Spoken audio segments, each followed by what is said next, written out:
And for Waco, Texas, Billy Meyer, his day of racing is over because the car lost traction right off the starting line. You saw Billy try to recover. He was unable to do so. And Don Prudhomme moves into the finals. 6:10, 2:43, Snake. That's not real good. You know, it might sound pretty decent, but we need to run a little bit harder than that to whip with Beetle right now, I think. The tower tells me you're really tuned up. Your driving, your reaction was dead on. Yeah, well, I was a little late last time. I had to make up for it that Meyer's no fool. Well, here we... I'm sorry. That's okay, no big... Now, on the starting line, Raymond Beetle, the Blue Max, he told me in the lanes that he is really going to step on it and go for lane choice. Oh, yes, yeah. Raymond's tough, and so's Myers, but, you know, every round's a new round, so it's going to be interesting. All right, let's go back to David on the starting line and find out who will race Don Prudhomme in the final round. Steve, this is the first time since last August that Don Prudhomme has made it into the finals of an NHRA national event. He will be running one of these two racers, either the Orange Baron of Gary Bergen from Stanton, California, or the famed Blue Max. That's Raymond Beetle, the reigning world champion. Bergen creeping forward into the water, getting set for his burnout. At the rear of the car, you see the two parachute packs. Bergen is one that believes in double safety. If one parachute doesn't function, he's still got another one to help bring him to a stop after his 240-mile-an-hour run. Raymond Beetle qualified number 2 here at the Cajun Nationals, and in this semifinal round, Gary Bergen has a tough chore. We asked him about it. You're racing Beetle. Do you hope that he just makes a mistake and you run your own race, or are you going to pump it up and try to match ETs with him? Well, I think we've learned in the long run that it's better to get down the racetrack and let him beat you. Or beat himself. Absolutely. You know, in other words, if you smoke the tires or something breaks on your car, then you beat yourself. If you get down the racetrack, then he's got to beat you, regardless of how he does it. So Gary Bergen has his plan figured out as to how to beat Raymond Beetle. Raymond Beetle is trying to figure out how can he advance past Gary Bergen and meet Don Prudhomme in the final. Raymond Beetle and the Blue Max crew, some of the most innovative people in drag racing today. As we know, he is using the newly developed nitrous oxide systems on the Blue Max. The Ford EXP body nestling around that 2,500 horsepower engine. As he talked with Steve Evans a bit earlier, you saw the utilization of a two-way radio system between the driver and the crew chief, Dale Emery. Constant improvement of these very exotic race cars. They weigh about 1,800 pounds with 2,500 horsepower, and it's a red light for Gary Bergen. He shuts it off, he beat himself, and it is Raymond Beetle and the Blue Max in the finals of the Cajun Nationals against Don Prudhomme, and he will have lane choice. 6.03 seconds for Raymond Beetle. Here is the Top Fuel semifinal round that everybody's been waiting for. The two premier women race drivers in the world today, Shirley Muldowney against Lucille Lee. One of them will be in the finals. Steve, what's Raymond got to say? Mission accomplished for Raymond Beetle. You wanted lane choice, you got it. 6:03 to Prudhomme 6:10. Good. I mean, that could be critical. We were going to take the left lane. We looked at it, you know, because they scraped it the round before, and Billy and I both talked about it, and we thought maybe the left lane was a little bit better watching Shirley, but then when Billy smoked the tires, we elected to go ahead and switch lanes, not even taking a chance. How long has it been since you raced Prudhomme in a final? I know Indian 75. I remember. I don't know. Well, we've run several times in California. Then we run at Ontario and Columbus one year when we blew the body off. So we've had some good finals.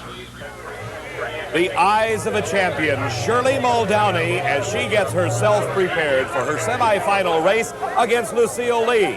Holding the brake pedal as they start the 2,500 horsepower engine. Muldowney has a chance to look down the racetrack and maybe reflect just a little bit on a long career that has been a difficult one, but oh so fruitful. The only person ever to win the Top Fuel World Championship 2 times. Shirley Muldowney fought her way to the top, coming up through the stock cars, top gas dragsters. She drove a funny car for a while, then advancing into the Top Fuel Eliminator category and has won 11 NHRA national titles. You know, Shirley, I can recall in the early days of your career, you requested the other drivers always think of me as a lady that drives a race car, not a lady race car driver. Can you think that way as you race Lucille, about her? Yeah, she's a lady, and she's a race car driver.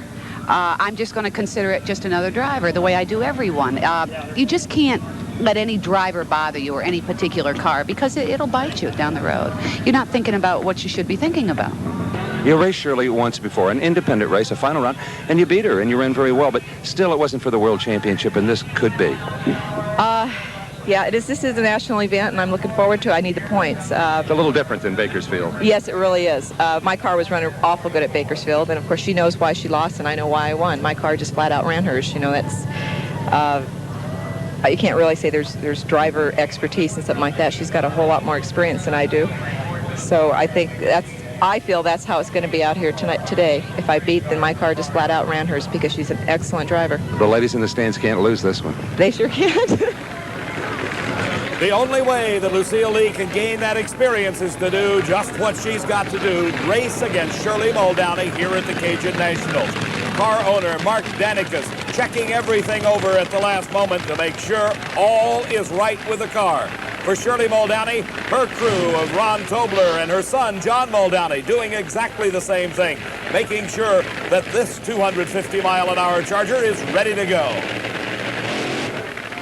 The two leading females in motorsports matched here in the semifinals at the Cajun Nationals.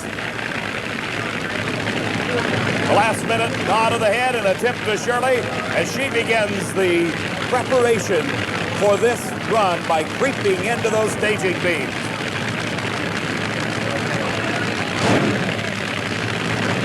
Will the years of experience for Shirley Muldowney pay off? We'll find out.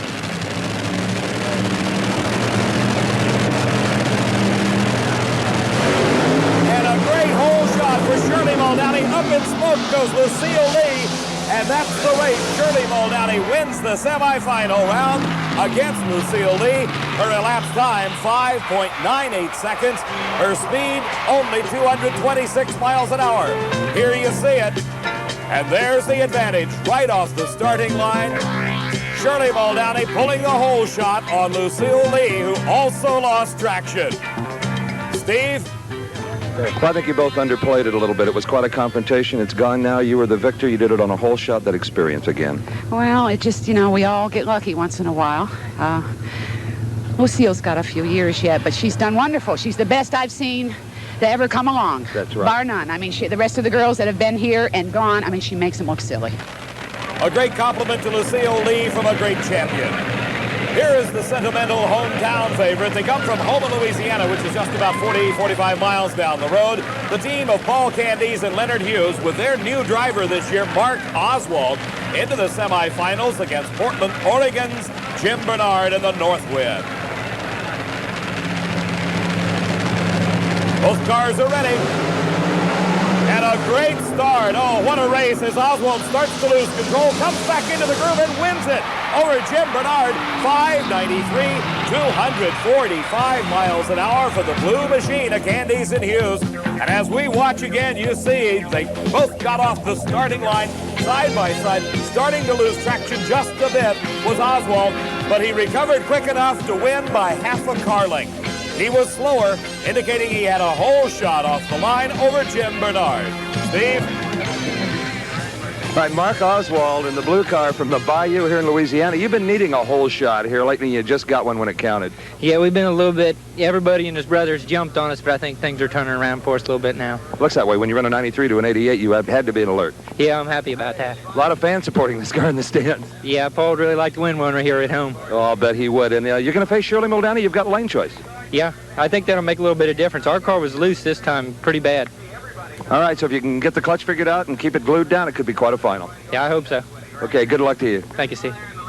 Mark Oswald against Shirley Muldowney in the finals here at the Cajun Nationals in Top Fuel Eliminator. Meantime, action in the pits as they get set for the finals of funny car racing.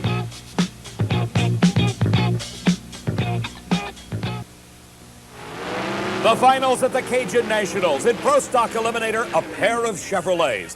From Totowa, New Jersey, comes 35-year-old Frank Iaconio. He's racing against the reigning world champion, 37-year-old Lee Shepard from Arlington, Texas. Both professional racers, both in 1981 Camaros, 500 cubic inch engines, 2 4-barrel carburetors running on gasoline. The best at the Cajun Nationals, Lee Shepard and Frank Iaconio. Who will win the title? Off the starting line, they leave together, and it is Lee Shepherd beginning to pull away. And he does, by a carling, win the Cajun Nationals title, 7.90 at 173 miles an hour. As we watch again, you see the two cars leave the line side by side, but then the Rare and Morrison Camaro pulls it out by a car length at the finish line to give Lee Shepherd the Cajun Nationals title. Well, with any luck, Lee Shepherd will continue to meet like this at the far end of racetracks all over the country, as we did at the World Finals. The world champion wins another one. Well, thank you, Steve. I hope we continue this. We just really had a lot of luck, and things been going good for us today. 790 to a 793. He's tough. Yeah, he is. He's always tough, and I'm sure he'll continue to be. The showdown in Funny Car Eliminator. Raymond Beadle, the reigning world champion for 3 consecutive years, has held that title against Don Prudhomme. From 1975 to 1978, Don Prudhomme won 4 consecutive world champion titles, dominating funny car racing like no other man until Raymond Beadle came along. But the thoughts are not on world championships now. They're concentrating on the Cajun Nationals win. The number 1 qualifier, Don Prudhomme. The number 2 qualifier, Raymond Beadle, who'll win it? And it is Raymond Beadle pulling away at the finish. 6.08 seconds his elapsed time.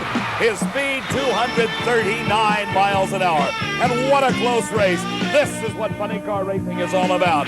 As Don Prudhomme valiantly trying to catch the streaking Raymond Beadle, but he doesn't, as Raymond Beadle defeating the Snake for the funny car title. All right, Raymond Beadle gets a sock off. Prudhomme comes over, gives him a handshake, said, "What'd we run?" Raymond Beadle, a 6:08. You are the Cajun Nationals champ. Well, we won once before, so hopefully they say things come in 3. This is Atlanta, Bristol, and here, so maybe it'll come in 4s. Well, you burned it a little bit, but who cares at this point, right? You're here to win. You got to sacrifice for the Snake. I mean, he don't come easy. I mean, anyone that runs him knows that. In fact, anytime someone asks me who's my most feared competitor, I always say him, because everyone says, "Where's he been?" He's been right here.